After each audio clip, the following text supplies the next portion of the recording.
Okay મિત્રો, તો આપણે છેલ્લા લેક્ચરમાં સાંદ્રતા અને તેના એકમો એટલે કે પહેલા આપણે ચર્ચા કરી હતી દ્રાવણ એટલે શું, દ્રાવ્ય કોને કહેવાય, દ્રાવક કોને કહેવાય, ત્યારબાદ સાંદ્રતા કોને કહેવાય અને સાંદ્રતાના વિવિધ એકમો લખ્યા હતા જેવી કે સપ્રમાણતા, મોલારિટી, મોલાલિટી, ફોર્માલિટી, મોલ અંશ, વજન વજનથી ટકાવારી, વજન કદથી ટકાવારી, કદ કદથી ટકાવારી, પીપીએમ અને પીપીવી. તો આપણે ગઈકાલે એક એકમની ચર્ચા કરી હતી જેને કહેવાય છે મોલારિટી. આજે આપણે બીજા એકમની ચર્ચા કરીશું. ધ્યાન રાખજો, હું એક એક એક્ઝામ્પલ આપીશ, પછી પ્રેક્ટિસ માટે તમને ઘરે હું ઘણા બધા દાખલા આપીશ, બરાબર છે. તો એક બીજો એકમ જેને કહેવાય છે સપ્રમાણતા, જેને અંગ્રેજીમાં કહેવાય છે નોર્માલિટી.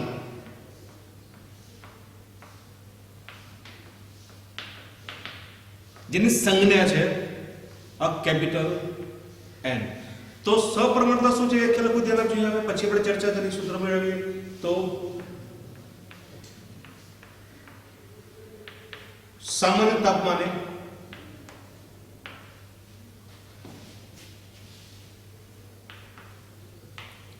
એક લીટર જલીય દ્રાવણમાં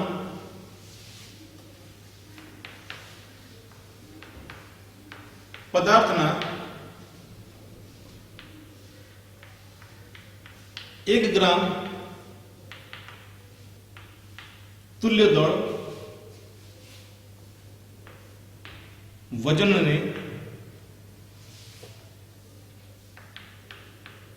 ઓગાળતા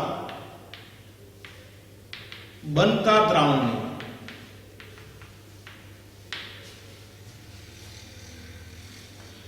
એક સપ્રમાણ કૌંસમાં એક નોર્મલ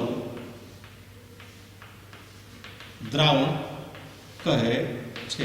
અને આ પ્રકારની સાંદ્રતાને શું કહેવાય છે? તો સપ્રમાણતા કહેવાય છે. તો સિમ્પલ છે.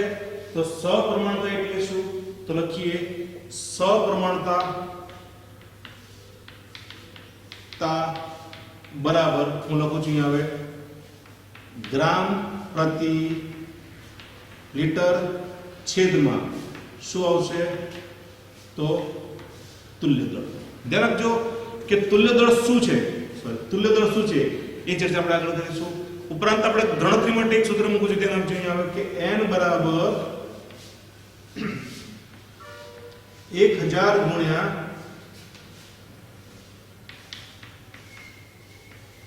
દ્રાવ્યનું વજન ગ્રામમાં છેદમાં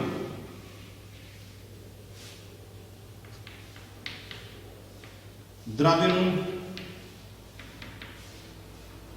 તુલ્ય દળ ગુણ્યા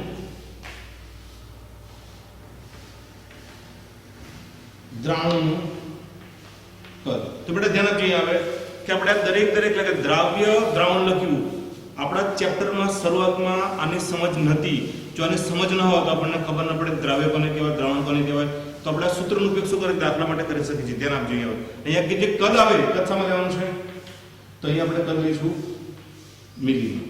ઓકે, જો તમે અહીંયા કદ લીટરમાં લો તો 1000 કેવા છે નીકળી જશે. જેમ કે હું લખું કે n બરાબર શું આવશે ઉપર? દ્રાવ્યનું વજન ગ્રામમાં છેદમાં હું મૂકું છું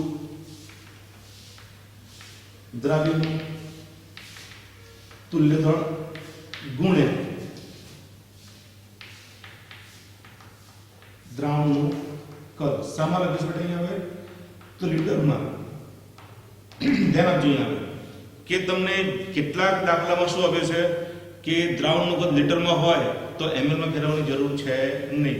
જે ml બી હોય તમે લીટરમાં કરી શકો છો. ધ્યાન આપજો કેટલીક વખત દાખલામાં આ જે કદ છે ને એ ml માં નહીં પણ સામા શબ્દ નહીં આવે cm ક્યુબમાં. મતલબ શું થશે? એનો મતલબ ધ્યાન આપજો કે અહીંયા શું થશે? અહીંયા આવે कि 1 मिली बराबर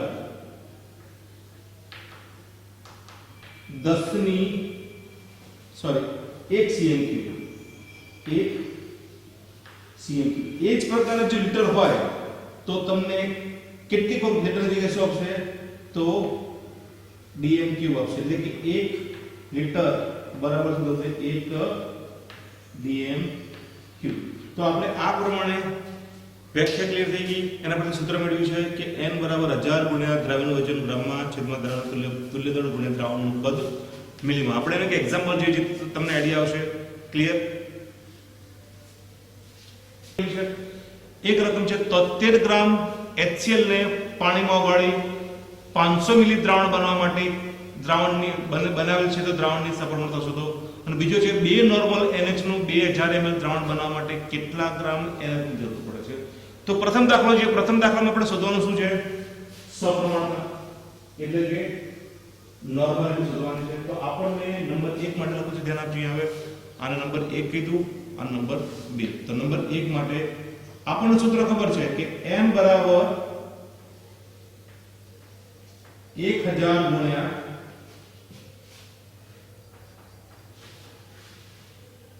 દ્રાવણનું વજન શામાં ગ્રામમાં છેદમાં શું આવશે દ્રાવણનું તુલ્ય દળ ગુણ્યા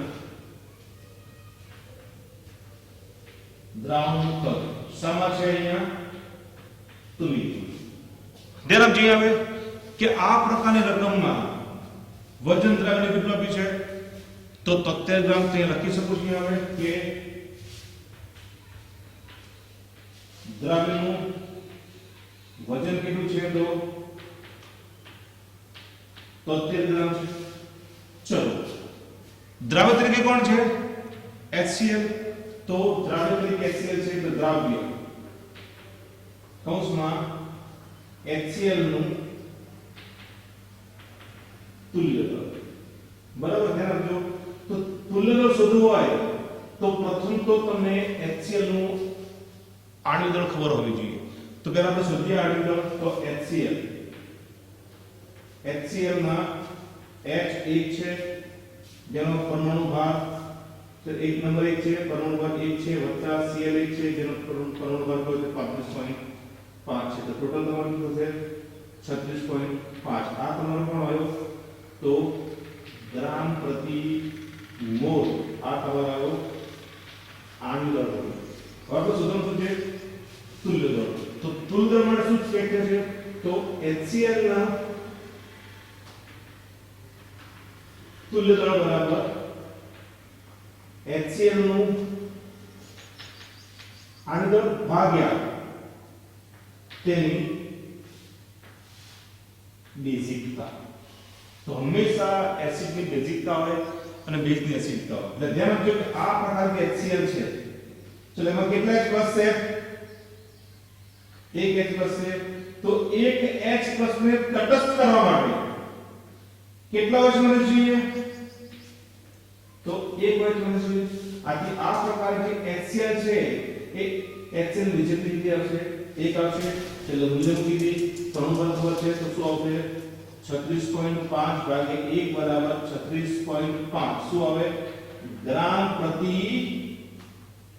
તુલ્ય દળ આવશે બરાબર તો જે પ્રમાણે એસિડ ની શું હોય બેઝિકતા હોય એ પ્રમાણે બેઝ ની શું હોય છે એસિડિકતા હોય છે તો દરેક મૂલ્ય આપણે સૂત્ર મૂકી દઈએ ચલો મૂકીએ પ્રમાણે તો 1000 ગુણ્યા ચલો વજન કેટલા વજન નહીં આવે તો 73 ચલો છેદમાં શું આવશે તો 36.5 ગુણ્યા ચલો કદ કેટલું આપ્યું તમને અહીં આવે તો 500 ml છે ચલો કરો ગણતરી તો અહીંયા ઉડશે આવીએ 36.5 ગુણ્યા 2 આવશે ચલો આ ઉડી ગયા તમારા આ ઉડી ગયા મતલબ તમારું શું આવશે 10 ભાગ્યા 5 તો એ પ્રમાણે ગણતરી કરો તો 5 * 10 તો તમને શું 2 નોર્મલ તમારો શું આવશે જવાબ આવે છે ક્લિયર જવાબ બરાબર નથી આવે તો 1000 ગુણ્યા વજન તમને કેટલો આપીશ 73 મૂકી આવે હું 73 છેદમાં મૂકીશ 36.5 ગુણ્યા 500 ચલો ઉડાડીએ તો એ આ નીકળી ગયા અહીંયા તમારા આવશે 2 10 તો 20 તો 20 ભાગ્યા 5 બરાબર તમારા થશે 4 નવ હવે એ જ પ્રમાણે તમને બીજી રકમ આપી છે કે બે નોર્મલ NH નું 2000 ml દ્રાવણ બનાવવા માટે કેટલા ગ્રામ NH ની જરૂર પડે અહીંયા આપણે ઉલટું કરવાનું છે અહીંયા આપણે શું શોધવાનું છે દ્રાવ્યનું વજન શોધવાનું છે ધ્યાન આપજો પેલામાં શું શોધવાનું હતું સપ્રમાણ તો અહીંયા આપણે એ પ્રમાણે હું લખું છું ડાયરેક્ટ આપણે હું સૂત્ર મૂકતો નથી કેમ કે સૂત્ર ઉપર મૂકેલું છે નંબર 2 ધ્યાન આપજો નંબર 2 ચલો નંબર 2 માં તમને શું આપેલું છે તે એક આપ્યું તમને સપ્રમાણતા કેટલી છે 2 નોર્મલ ચલો ત્યારબાદ તમને આપ્યું છે દ્રાવણનું કદ કેટલું આપ્યું છે તો 2000 ml ક્લિયર ધેન આફ્ટર આપણે ફિક્સ તો જે દ્રાવ્ય છે દ્રાવ્યનું તુલ્ય દર શોધવાનું છે જો આપણે દ્રાવ્ય કોણ છે તો NaOH છે આપણે એ પ્રમાણે શોધીએ તો NaOH નું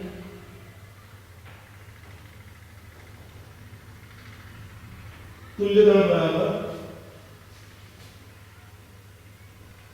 NaOH નું આણ્વિક દળ ભાગ્યા તેની એસિડિકતા મિત્રો ધ્યાન આપજો મેં ચર્ચા કરી એ પ્રમાણે કે જે પ્રમાણે જે એસિડ છે તેની શું હોય બેઝિકતા એ જ પ્રમાણે તમારે બીજું શું હોય એસિડિકતા તો અહીંયા તરફ કે NH માં કેટલા OH છે ફક્ત એક જ છે તો એક OH ને તટસ્થ કરવા માટે કેટલા એક્સપ્રેસ જોઈએ એક એક્સપ્રેસ તો સિમ્પલ આ પ્રમાણે જોઈએ તો NaOH ની એસિડિકતા કેટલી આવશે એક આવશે તો આપણને NH નો આની ખબર છે કેટલું થશે 23 ને 24 + 16 40 તો લખી શકીએ 40 ભાગ્યા 1 બરાબર શું થશે 40 ગ્રામ પ્રતિ તુલ્ય દળ થાય જો દરેક મૂલ્ય આપણે આ પ્રકારના સૂત્ર મૂકી દઈએ જેને તો ખાસ તો સૂત્રમાં ચલો n નું મૂલ્ય તમને કેટલું છે 2 તો 2m બરાબર ચલો મૂકી દઈએ આપણે અહીં આવે તો 1000 ગુણ્યા આપણે દ્રાવ્યનું વજન શોધવાનું છે છેદમાં શું આવશે તો 40 ગુણ્યા દ્રાવણનું કદ તમને કેટલું આવ્યું છે 2000 ચલો આપણે શું કરીએ પ્રમાણે આને સૂત્ર કરતા બનાવીએ તો દ્રાવ્યનું વજન બરાબર ચલો તો શું થશે અહીં આવે 2 ગુણ્યા 40 ગુણ્યા 2000 છેદમાં શું આવશે 1000 ચલો ઉડાડી દઈએ તો 1 2 3 ઉડી ગયા શું થશે તો 40 ગુણ્યા 4 4 ચોક 16 તો કેટલું 160 ગ્રામ ધ્યાન આપજો તો આપણે જ્યારે લખી શકીએ કે અહીંયા મારી પાસે પાત્ર છે આ પાત્રનું હું કદ કેટલું લઈશ તો કદ લઈશું અહીં આવે 2000 ml અથવા લખી શકીશ 2 લિટર અને આ પ્રકારના પાત્રમાં હું આટલું બધું ઓગાળીશ ને તો જે દ્રાવણ બનશે એ દ્રાવણ તમારું શું હશે યસ શું હશે તમારું બે નોર્મલ દ્રાવણ કહે છે તો આ પ્રમાણે તમે આવા જ ઘણા બધા દાખલા ગણી શકો છો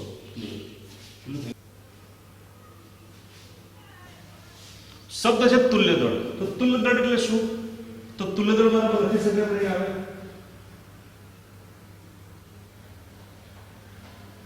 આણ્વિક દળ ભાગ્યા હું શું મૂકું છું n મૂકું છું n બરાબર કોણ શકે n બરાબર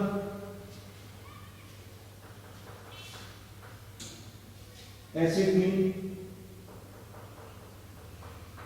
બેઝિકતા, બેઝની, એસિડિકતા અથવા કોઈ આયન હોય તો આયન બતાવો છો છે ઓક્સિડેશનના એ પ્રમાણે તમે ગણતરી કરી શકો છો. આપણે એક એક્ઝામ્પલ લઈએ ધ્યાન આપીએ કે સપોઝ H2SO4 છે તો H2SO4 નું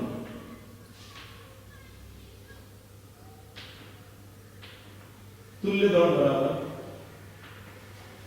लखी सके H2SO4 નું આણ્ય દળ છેદમાં H2SO4 નું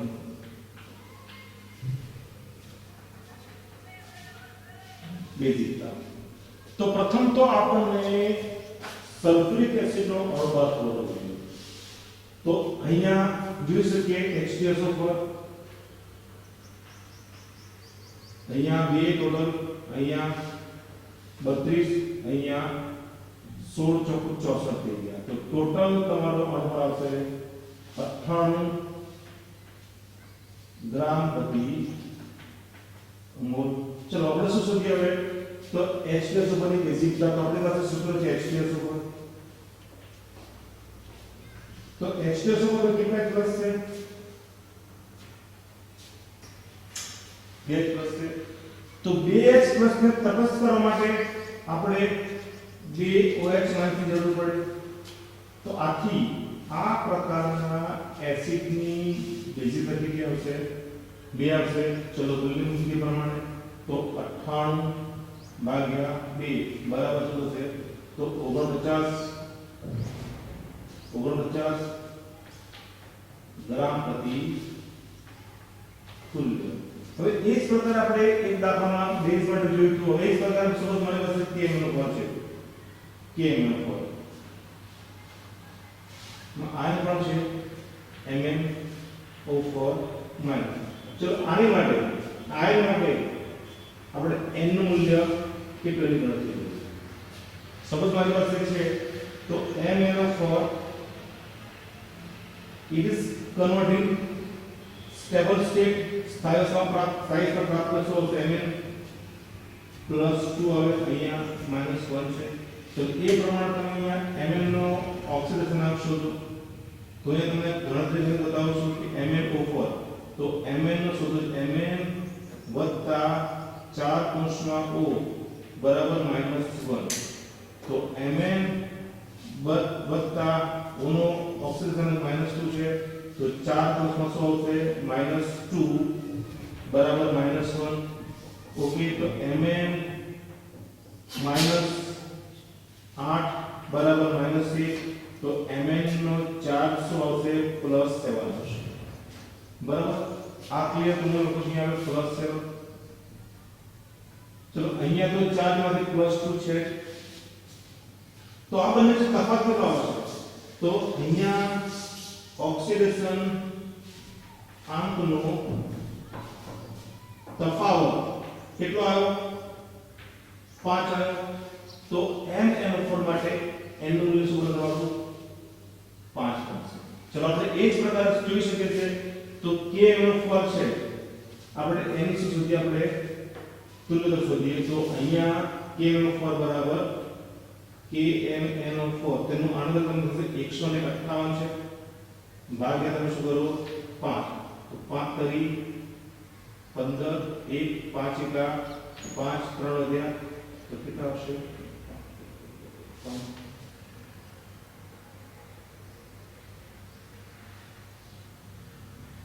6 બચાને 20. તો 31.6 શું હોય તમારું? ગ્રામ પ્રતિ તુલ્ય. તો અહીંયા ધ્યાન રાખજો આપણે કોઈ પણ એસિડ હોય ધ્યાન રાખજો કોઈ પણ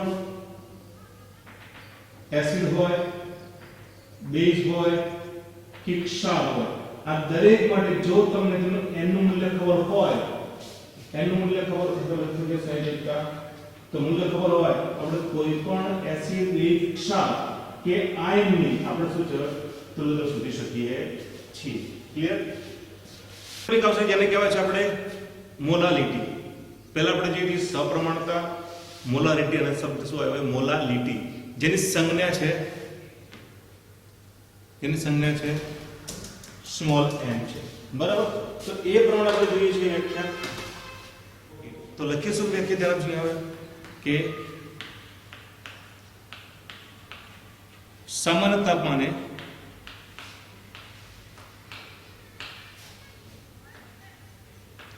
એક લીટર જલીય દ્રાવણમાં સોરી 1.5 કિલોગ્રામ મતલબ શું થઈ ગયું કે 1500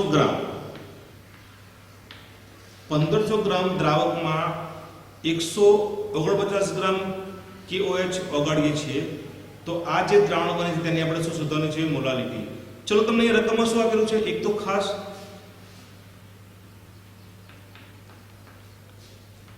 દ્રાવ્યનું વજન કેટલું છે? 149 ગ્રામ છે. ચલો બીજું તમને આપ્યું છે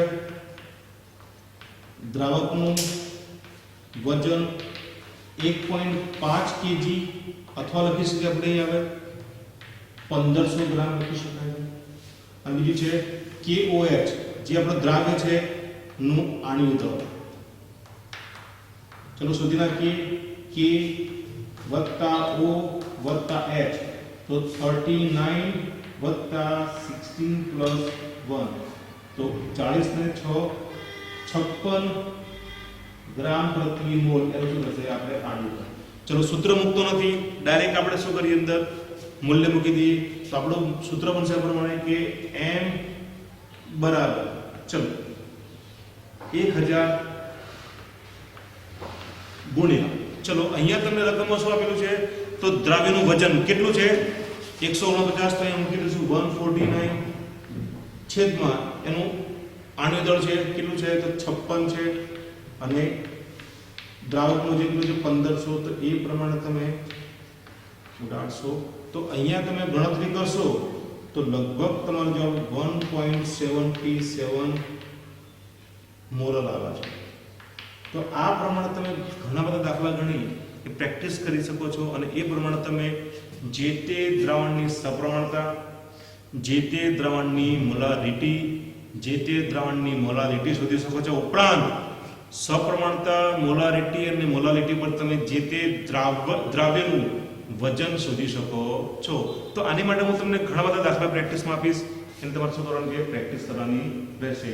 તો 3 ટોપિક તમારા ક્લિયર સાંદ્રતાના કયા? સપ્રમાણતા, મોલારિટી અને મોલાલિટી. તો આ પ્રમાણે પ્રેક્ટિસ કરી તમારે શું છે એ પ્રમાણે આગળ ઘણા બધા દાખલા ગણવાના